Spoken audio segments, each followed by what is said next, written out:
Assalamualaikum warahmatullahi wabarakatuh. Perkenalkan kami dari kelompok 10 yang terdiri dari saya, Kalisa Zahra dengan NIM F 042331 dan rekan saya. Saya Naswa Bakti Azahra dengan NIM F04230055. Pada kesempatan ini, kami akan mempresentasikan proposal penelitian yang berjudul Pengaruh Strategi Mikroinfluencer Marketing Berbasis Data Terhadap Brand Evangelism pada Konsumen UMKM di Indonesia. Di sini ada daftar isi, ada bab 1 pendahuluan, tujuan pustaka, dan juga metode penelitian. Kita langsung masuk ke bagian pendahuluan, yaitu latar belakang. Seperti yang kita ketahui, yang dimana seiring berkembangnya era digital, UMKM mulai memanfaatkan media sosial sebagai sarana promosi karena dinilai lebih efektif dan juga mudah untuk menjangkau konsumen. Namun karena keterbatasan biaya, membuat UMKM itu perlu memikirkan strategi pemasaran yang tepat dan juga efektif. Nah, salah satu strategi yang banyak digunakan adalah micro-influencer marketing, yang dimana micro-influencer dianggap lebih efektif karena memiliki kedekatan dengan audiens mereka dan juga mampu membangun kepercayaan konsumen. Selain itu, strategi pemasaran saat ini perlu berbasis data agar pemilihan influencer, konten, dan juga waktu kampanye menjadi lebih tepat sasaran. Strategi ini tidak hanya meningkatkan promosi, tetapi juga mendorong konsumen untuk secara sukarela merekomendasikan merek atau yang disebut dengan brand evangelism. Namun, penelitian sebelumnya masih banyak berfokus pada influencer besar dan juga dalam konteks global. Oleh karena itu, penelitian ini mengkaji pengaruh strategi mikroinfluencer marketing berbasis data terhadap brand evangelism pada konsumen UMKM di Indonesia. Di sini ada 6 rumusan masalah. Yang pertama, apakah influencer engagement rate berpengaruh terhadap brand evangelism pada konsumen UMKM di Indonesia? Yang kedua, apakah content relevance berpengaruh terhadap brand evangelism? Yang ketiga, apakah influencer authenticity berpengaruh terhadap brand evangelism? Yang keempat, apakah campaign frekuensi berpengaruh terhadap brand evangelism? Yang kelima, apakah brand association memediasi hubungan antara strategi micro-influencer marketing berbasis data dan brand evangelism? Yang terakhir, apakah adoption of digital technologies memperkuat hubungan antara brand association dan brand evangelism? Lalu, di sini juga ada 6 tujuan. Tujuan yang pertama dari penelitian ini adalah untuk menganalisis pengaruh influencer engagement rate terhadap brand evangelism pada konsumen UMKM. Yang kedua, untuk menganalisis pengaruh content relevance terhadap brand evangelism. Yang ketiga, untuk menganalisis pengaruh influencer authenticity terhadap brand evangelism. Yang keempat, menganalisis pengaruh campaign frekuensi terhadap brand evangelism. Yang kelima, menganalisis peran brand association sebagai variabel mediasi dalam hubungan antara strategi micro-influencer marketing berbasis data dan brand evangelism. Dan yang terakhir, untuk menganalisis pengaruh adoption of digital technology sebagai variabel moderasi yang memperkuat hubungan antara brand association dan juga brand evangelism. Lanjut, di sini ada manfaat penelitian. Kami membagi manfaat penelitian ini menjadi dua, yaitu manfaat teoritis dan juga manfaat praktis. Manfaat teoritis yang pertama untuk menambah kajian tentang micro-influencer marketing berbasis data dalam konteks UMKM. Yang kedua, untuk memperluas pemahaman terhadap model data-driven influencer marketing. Dan yang terakhir, untuk memperkuat teori TBP dan juga RMT terkait perilaku konsumen dan juga advokasi merek. Lalu untuk manfaat praktisnya, kami membagi lagi menjadi 4, yaitu bagi pelaku UMKM untuk sebagai panduan memilih dan bekerja sama dengan micro-influencer secara efektif. Lalu yang kedua, bagi agensi dan manajer media sosial sebagai dasar untuk merancang kampanye berbasis data yang tepat sasaran. Lalu yang ketiga, bagi pemerintah dan juga lembaga pembina sebagai bahan untuk program pelatihan digital marketing bagi UMKM. Dan yang terakhir bagi akademisi, yaitu sebagai referensi untuk pengembangan penelitian serupa. Lanjut, kita masuk ke bagian tinjauan pustaka. Di sini, pada penelitian ini, dibangun atas 7 teori dan juga variabel utama yang menjadi dasar konseptual dalam menjelaskan hubungan antar variabel. 7 komponen utama tersebut, yaitu ada yang pertama ada brand evangelism, Lalu ada micro influencer marketing, ada yang ketiga data driven marketing, yang keempat dimensi strategi micro influencer berbasis data, yang kelima ada brand association, dan yang terakhir lalu yang keenam ada adoption of digital technologies, yang terakhir ada teori pendukung. Yang pertama itu ada brand evangelism, yang dimana brand evangelism sendiri adalah kondisi ketika konsumen tidak hanya puas terhadap suatu merek, tetapi juga secara sukarela merekomendasikan dan membela merek tersebut. Nah, di era digital ini, perilaku ini sering banget terlihat melalui media sosial, seperti membagikan pengalaman positif atau merekomendasikan produk ke orang lain melalui media sosial. Lalu yang kedua ada micro influencer marketing. Micro influencer marketing adalah influencer dengan jumlah pengikut yang menengah, yaitu antara 10.000 sampai 100.000, yang dimana biasanya mereka memiliki hubungan lebih dekat dengan audiensnya karena pengikut mereka yang masih terbilang menengah, belum terlalu banyak. Nah, karena kedekatan ini, rekomendasi yang diberikan micro influencer cenderung lebih dipercaya, terutama dalam konteks UMKM. Selanjutnya ada data driven marketing. Pendekatan ini menekankan penggunaan data perilaku dan preferensi konsumen untuk menentukan influencer, konten, dan juga waktu kampanye yang paling tepat. Dengan strategi berbasis data, promosi menjadi lebih relevan dan tidak asal menjangkau konsumen. Lalu ada strategi micro influencer marketing berbasis data. Ini terdapat beberapa dimensi penting, yaitu influencer engagement, lalu content relevance, influencer authenticity, dan juga campaign frekuensi. Lalu yang keenam itu ada brand association, yaitu persepsi dan juga kesan yang muncul di benak konsumen terhadap suatu merek. Asosiasi yang positif akan membuat konsumen merasa dekat dan memiliki keterikatan dengan merek tersebut. Dan yang terakhir, ini adalah teori. Kita ada di sini ada 3 teori. Yang pertama, teori of planned behavior atau TBP. Ini diperkenalkan oleh Einstein pada tahun 1991. Teori ini menjelaskan bahwa niat seseorang untuk berperilaku dipengaruhi oleh beberapa faktor seperti sikap terhadap perilaku tersebut, karena subjektif, dan juga persepsi kontrol atas tindakan.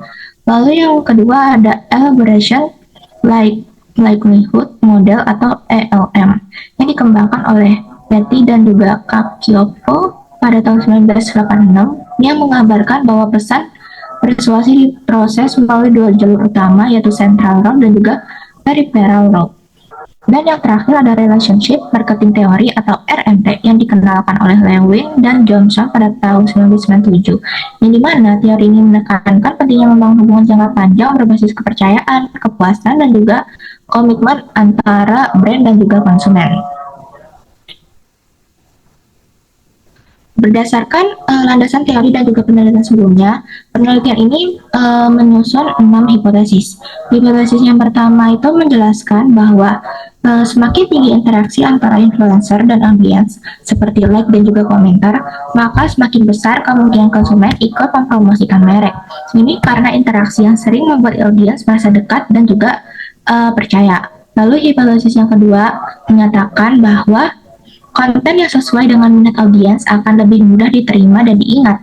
Ketika kontennya terasa relevan, konsumen menjadi lebih terlibat secara emosional dan terdorong untuk merekomendasikan merek tersebut. Lalu hipotesis yang ketiga, melihat kejujuran dan juga ketulusan influencer. Influencer yang terlihat autentik lebih dipercaya, sehingga audiens tidak hanya percaya pada influencernya, tapi juga mereka akan secara tidak sadar mempromosikan merek tersebut. Lalu hipotesis yang keempat itu berkaitan dengan frekuensi kampanye, yang dimana kampanye dilakukan secara rutin membuat merek lebih mudah diingat dan juga terasa konsisten, sehingga konsumen lebih nyaman untuk mendukung merek tersebut. Hipotesis yang kelima menjelaskan peran brand association sebagai perantara atau mediator. Artinya strategi influencer membentuk persepsi positif terlebih dahulu di benak konsumen. Lalu persepsi tersebut yang mendorong konsumen menjadi lebih aktif terhadap merek. Dan yang terakhir, hipotesis ke-6 membahas adopsi teknologi digital sebagai penguat hubungan. Semakin aktif konsumen menggunakan teknologi digital, maka semakin mudah juga bagi mereka untuk menyebarkan pengalaman positif dan juga menjadi brand evangelist. Nah, setelah menjelaskan hipotesis, kerangka pemikiran ini menunjukkan bagaimana seluruh hipotesis tersebut saling terhubung dalam satu alur yang utuh. Penelitian ini berangkat dari strategi micro-influencer berbasis marketing berbasis data yang terdiri dari 4 dimensi utama, yaitu engagement rate, relevansi konten, autentisitas influencer, dan juga frekuensi kampanye. Yang di mana keempat dimensi ini dipandang sebagai faktor awal yang mempengaruhi perilaku konsumen. Lalu berdasarkan hipotesis 1 sampai hipotesis 4, masing-masing dimensi tersebut diasumsikan berpengaruh langsung terhadap brand evangelism. Yang mana artinya semakin baik kualitas interaksi, kesesuaian konten, kejujuran influencer, dan juga konsistensi kampanye, maka semakin besar kemungkinan konsumen secara sukarela mempromosikan dan membela merek tersebut. Namun, pengaruh tersebut tidak selalu terjadi secara langsung. Nah, oleh karena itu, dalam kerangka ini dimasukkan ada brand association sebagai variabel mediasi, seperti yang dijelaskan pada hipotesis 5. Strategi influencer terlebih dahulu membentuk persepsi dan juga kesan positif di benak konsumen. Lalu, persepsi tersebut yang mendorong munculnya brand evangelism. Lalu, untuk selanjutnya, hubungan antara brand association dan brand evangelism diperkuat oleh adoption of digital technologies sesuai dengan hipotesis 6. Konsumen yang lebih aktif menggunakan teknologi digital ini lebih mudah terpapar konten, lebih cepat berbagi pengalaman, dan lebih aktif dalam mendukung merek. Nah, dengan demikian, kerangka pemikiran ini menunjukkan bahwa brand evangelism itu pada konsumen UMKM terbentuk melalui kombinasi antara micro-influencer yang tepat, pembentukan asosiasi merek, terus juga dukungan penggunaan teknologi digital. Untuk selanjutnya, pada metode penelitian ini akan dijelaskan oleh rekan saya. Oke, kemudian berikutnya adalah metode penelitian. Pertama ada desain penelitian. Penelitian ini menggunakan pendekatan kuantitatif dengan metode explanatory research, yaitu penelitian yang bertujuan untuk menjelaskan hubungan kausal antar variabel berdasarkan pengujian hipotesis. Nah, pendekatan ini dipilih karena penelitian berfokus pada pengaruh strategi micro-influencer marketing berbasis data terhadap brand evangelism pada konsumen UMKM di Indonesia.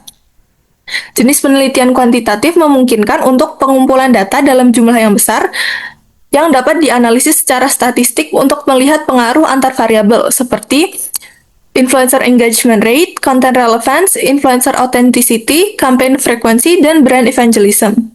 Lalu, desain penelitian ini juga bersifat cross-sectional, di mana pengumpulan data dilakukan dalam satu waktu tertentu tanpa melakukan intervensi terhadap subjek penelitian.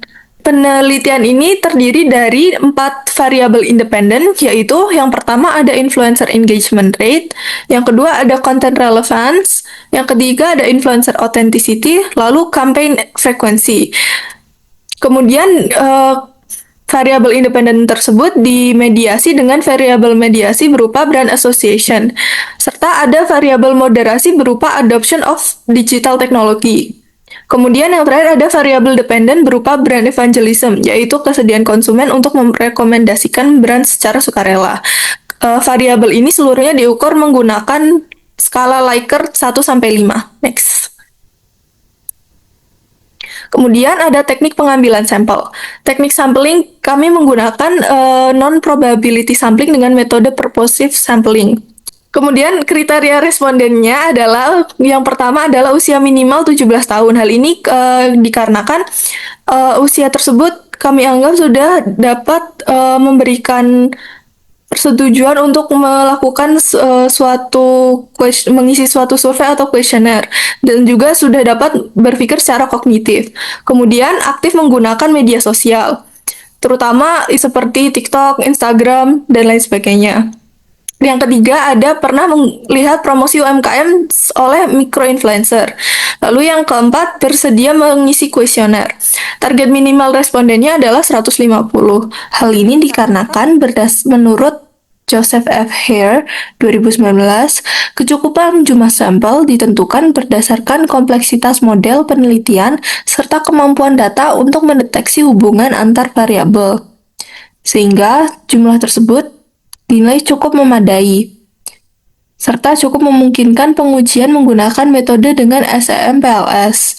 Hal ini juga dikarenakan model penelitian kami masih menggunakan jumlah variabel dan jalur hubungan yang masih tergolong moderat dan tidak terlalu kompleks, serta indikator yang tidak berlebihan pada setiap konstruk.